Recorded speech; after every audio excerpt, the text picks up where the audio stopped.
I'm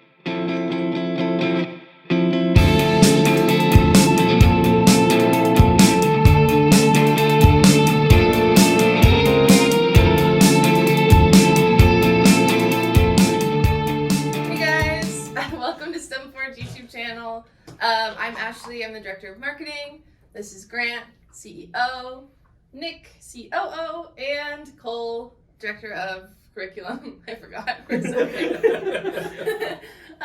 So we're going to talk about esports today and kind of like the toxicity and how to keep that toxicity out of your esports program. And I think that really we've all played video games. Yes. And we've all gotten angry at a video game. And that can really grow into this crazy toxicity in games. And I know we have certain games have a reputation of that too. So yeah, I kind of want to start off the conversation just by asking how have you seen this toxicity happen specifically in an esports environment? And yeah, then we'll go from there.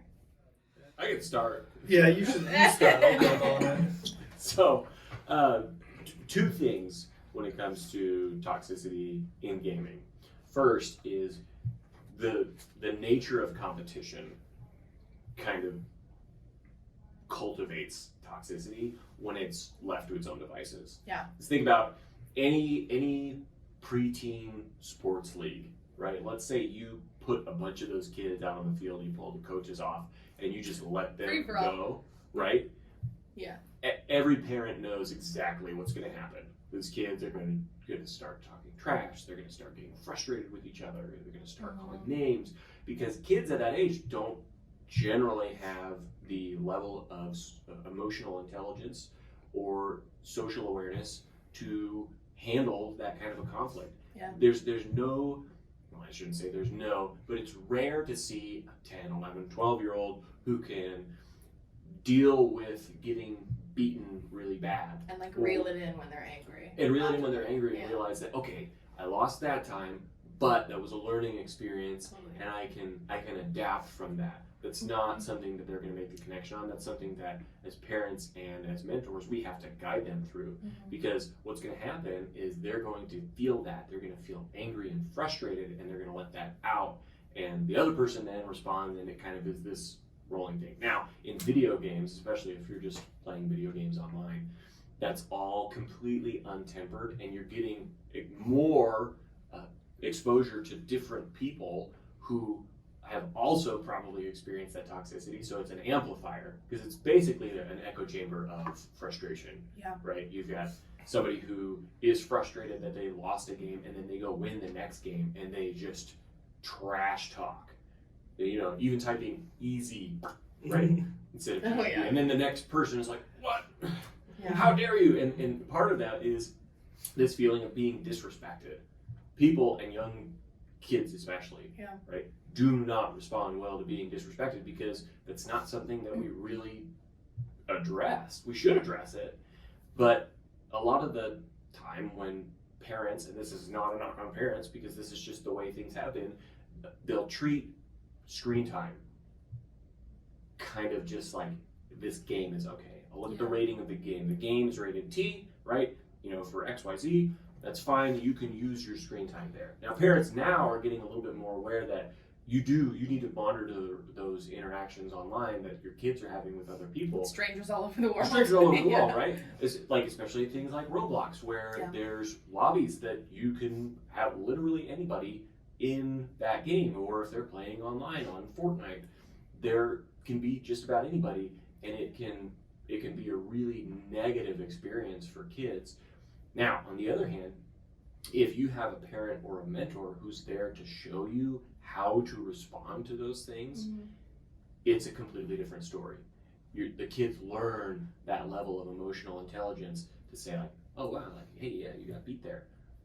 Yeah. You did pretty well, but that person's response, that's not how we want to respond, right? I've got a 9-year-old and a 7-year-old, and we'll do some games with each other, and it's just a bit of a struggle because they're competitive with each other, and they've learned to talk some pretty good trash, And so when we play games, it's always a focus on communicating with each other, on working as a team, right? If we're doing something that requires all of us to collaborate, we're focused on helping each other complete the objectives rather than us getting all of the loot or all of the experience points or all of the, points. Yeah. So it's collaborative, and it's honestly, I can tell you from my experience, teaching my kids that, it translates out of that. Totally. We focused on communication in one of our matches, and we played a couple, and when we stopped the game, it was time to clean up, right? We had to clean up, and my wife had made dinner, and so we're responsible for cleaning the house, putting the toys away and all that stuff. And I was like, all right, we focused on communication. Now, instead of you guys going and putting stuff away, like don't yell at each other for touching your things, communicate with each other, right? And that looks like, hey, can I put this away, or do you want me to leave this one alone because it's a project you're still working on because they play with Legos, right? That kind of thing. And it was the quickest, it was the best, it was the most collaborative, and the best teamwork I've seen in them just doing simple chores in a long, long time. And it was all prefaced by playing video games that were competitive with each other in a controlled environment, where I was focused on teaching them the emotional intelligence that they needed to be successful in the game, but be successful as brothers. Yeah, like they had the opportunity to practice those skills like through the video game, right? Oh, like yeah. they could practice communicating with each other in a way that wasn't super harmful. The same place where asking a teammate, hey, do you need more stone, or do you need more, materials, or do you need a health pack? It is the same place where asking somebody, hey, do you want me to leave this alone? Do you need some help with this, right? It comes from the same place. Yeah. And so teaching that and building that culture is incredibly important. Well, and even what I've learned as like a dance teacher is giving kids the opportunity to lose. Oh, yeah. They need it. Mm-hmm. Like winning is great, but like your kids need to learn how to lose in order to be like a really successful adult. Mm-hmm. Because and do it with grace. Like I tell my dance students, I'm like, listen, like I understand that this is emotional and you put a lot of hard work into this, but when you go up there and accept that 7th place instead of 1st place, like you do it with grace, because there was 17 people in that category. Like you don't need to get 1st place, So that's just a way that I could connect it to another sport with that same age group. But like, so Cole's done all of our esports curriculum and connected it with like these really cool social, emotional kind of skills. And so I really want to hear what you have to say about this topic. Yeah, so real quick, you mentioned like accepting defeat with grace.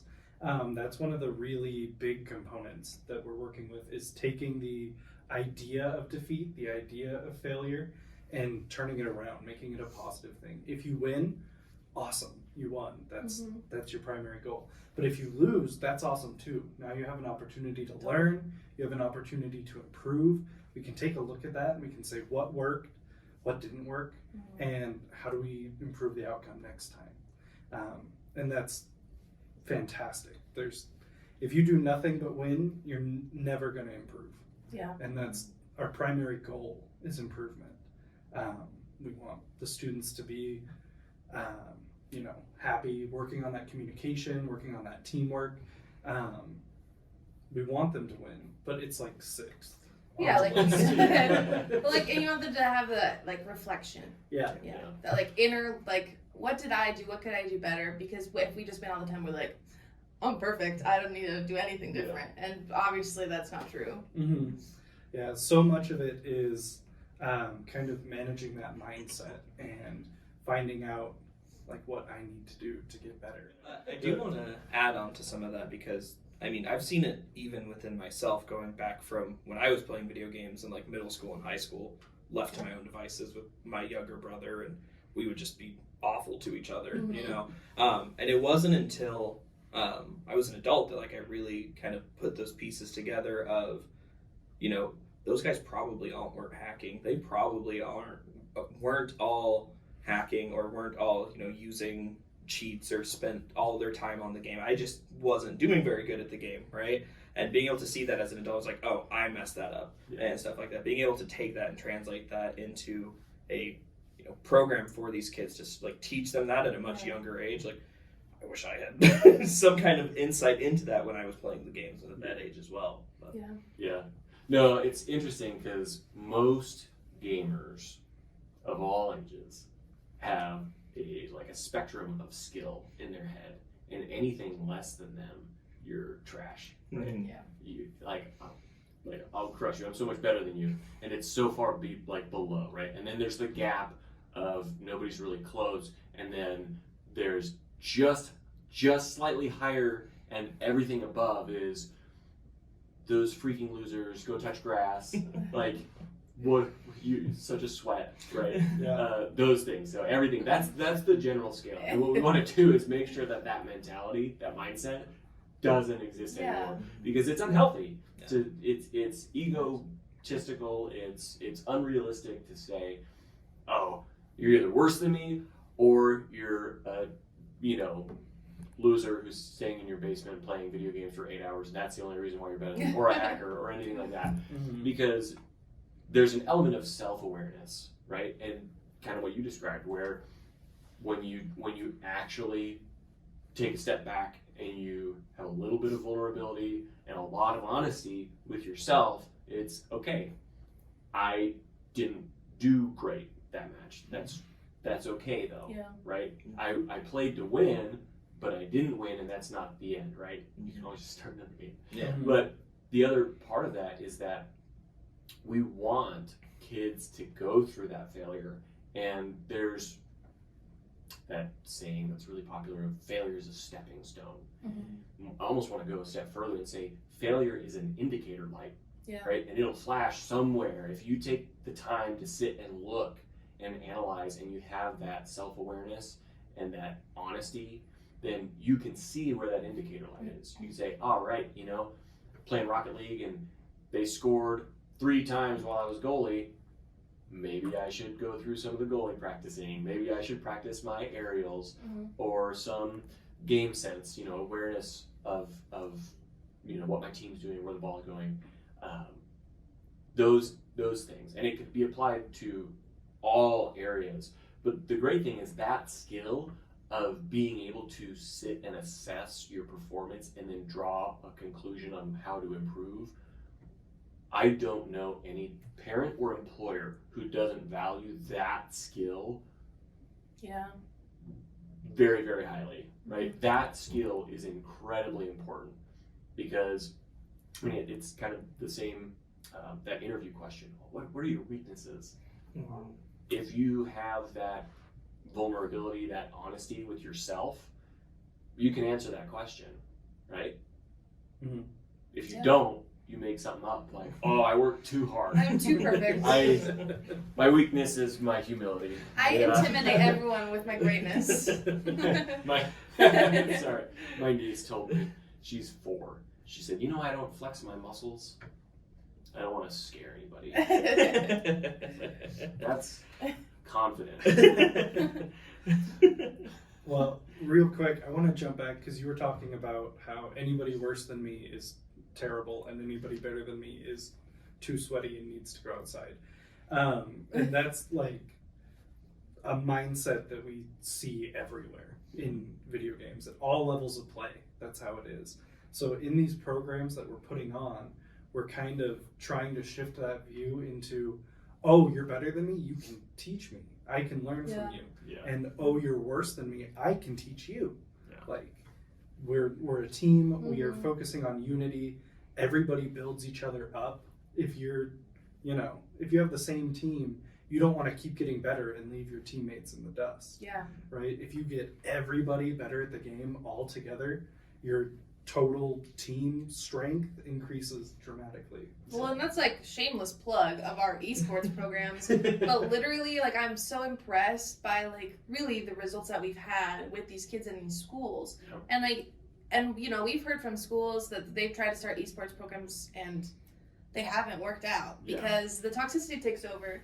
And we can come in and it's just amazing to see how it evolves once you have a coach and instructor who just really, really fully understands all aspects of this really, it's pretty unique sport. Yeah. Esport. Yeah. Well, and like I've said esports, video games, it's like gasoline, right? There's a lot of energy, there's a lot of potential, and if you just let it run, you're going to start a wildfire, right? It's uncontrolled, it's dangerous, it's destructive even, especially for these kids' mindsets and some of their perceptions of themselves in the world as they reinforce those playing these video games. And you don't want that. You want to start them on the right trajectory. You want to take the gasoline, put it into an effective engine, right? And then you give these kids some horsepower to really go places.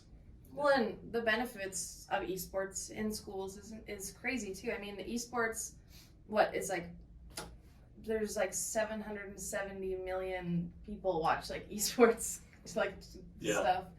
And I was reading like between 18 and 22, like 18 and 22-year-olds, they watch more esports than traditional sports. We'll have to look this up, but I'm pretty sure there was more esports viewership than the 2018 Super Bowl. Yeah. Specifically for the League of Legends World Championship. There was more. I didn't even watch that. I don't even play League of Legends. I was like, wow, this is cool. I started. League of Legends is hard to get into. It's difficult. Cole's been guiding me. But that's what I mean. Like these kids, they get scholarship opportunities. They get, and it's open to kids who wouldn't be able to play traditional sports or maybe don't want to play traditional sports. And now they're getting all these opportunities to get into like college and to get into, really their like dream career doing what they love to do. And if schools can provide that and especially cut out the toxicity with a good program, like ours, again, shameless plug, then really like they can go so far and it's just really cool to see. And, I was Would you like to speak today? Yeah. No, just something that you mentioned with that, with the it's the kids that aren't going to be playing traditional sports are having this opportunity. Yeah. And that's such a huge thing. I mean, even when I was in high school, I didn't love sports, but I played sports because it was part of a community. You got to, do different things, and it's exciting to work as a team on different stuff. And, there's kids who don't want to play the sports and don't want to do that, but they still want that community. Like, any kid wants to be a part of something with the team, and esports gives them that opportunity to really jump into that. Yeah. Absolutely. That is exactly what I was going to say, too. But with that, there's also some aspects of being in a traditional sport that we can emulate with esports, like the grade incentives to be a part of the team. Yeah. Kind of like Academics. keeping that hard work, that academic stride going, all of that. We're still giving students that feeling that they need to achieve in their academics so that they don't let their team down, which was, at least, like, I experienced that in high school a lot. Yeah. So. Well, and I also want to say, like, as the woman representative of this group, I feel like we also a lot of girls don't want to join esports teams because it does feel very like male oriented, and then you bring in like toxic masculinity, like, and these boys going through puberty and just like raging hormones, and the girls are like, okay, keep me away from that. But like really all video games is like 56% male, 44% female. That's a real statistic, actually, because I have it written down. And those 44, that's like almost half, right? And so these girls also have the opportunity to get on a team and to join a team when we kind of cut that out a little bit too. And then we have a more diverse, esports team. So that's just another added benefit of keeping this toxicity out. Right. It's actually kind of interesting because I've now coached 2 teams. Yeah. And one of the team is majority female. Awesome. And the other one is probably about a 60-40 split. So we're seeing giving girls the opportunity to thrive in esports and video games. Isn't one of the girls also the best player on that team too? Yes. If they're watching, they'll know. We'll like scrimmage and I'll be like feeling good, and I'll like turn a corner and just go Valorant. That's great. Nice. So the last thing that I want to add to this is there are so many experiences, and this is something that people who played sports in high school or sports in college who maybe aren't gamers, right? Or who have kids that are gamers, understand the experience of playing a sport and learning a very valuable character skill from that sport. Most of the time it's hard work, right? Overcoming struggle. And there's so many people who probably watch this that can look back and say, yeah, like when I played football, when I played volleyball, when I played softball or soccer or whatever, learned that hard work. And it's not limited to sports. Maybe it's an art. It could be choir, band, orchestra, drama, any of those things. Learning to overcome something difficult through hard work, right? Yeah. That's one example, but there are other character skills that people learn from these things. And the important thing to know is that you can learn those things through video games. And in this environment, maybe it's not the physical hard work, but there is an element of practicing, holding yourself accountable, working as a team, and learning some of these soft skills that really translate well into adult life. Because if you're talking college and career prep, we focus on how game design is really good college and career prep, but esports is too. And it's not just going into the college programs for esports, it's going into engineering, right? Being a good communicator in engineering is really important. Understanding how to analyze your own shortcomings is really important, especially if you're going through school, right? And you're struggling in one aspect of school. It's important to be able to indicate and be vulnerable and honest with yourself to say, okay, here's where I need to put in a little bit of extra effort to study that to get better at it. Because how many college students don't do it? They say, oh, I got the C, I'm good. Yeah. Right? Well, and how often does anybody in any career or in college work by yourself?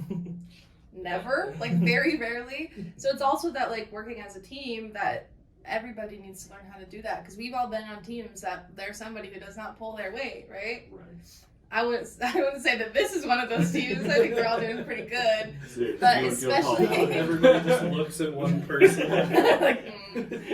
But even and I've been the person in college who did not pull my part as a team, and for whatever reason. But I at least was aware of that, and then I could do better next time. And that's what these kids are learning to do as well. Well, and on top of the academics of like college and higher education in general, I mean, there also comes that community part of it. I know that for me personally, moving from living with my mom in a small town, going to high school, to living in a dorm in a much bigger town, going to college, is a huge transition in terms of how you interact with the community, right? You're no longer just having, those at school conversations. You're hang out with them after classes, you're going to, dinner and lunch together, you're living together basically, and being a part of that community, just having those communication skills is huge, and being able to, if problems happen within dorms like they do, you're able to have those conversations without just being awful about it. You're put with a bunch of randomers. Yeah. Yeah, totally. You're put into camp for a year and you're like, okay, we got to figure this out. We're going to get on each other's nerves. But, being able to communicate that is huge. And that's just a skill that carries you through life. Yeah, like why not provide something that sets these kids up for that success? So, any final thoughts on this? I think we've had a lot of good topics. Overall, I just think that toxicity does happen in video games, and the best thing that we can do is provide a space, provide a really good program, provide a really good coach that knows that and knows how to move forward and how to just create the best environment possible. And then the benefits in schools are just beyond anything. So yeah, thanks guys for watching. We'll have more videos on esports coming out soon. And like and subscribe, all the things. I feel like a YouTuber. And we'll see you later.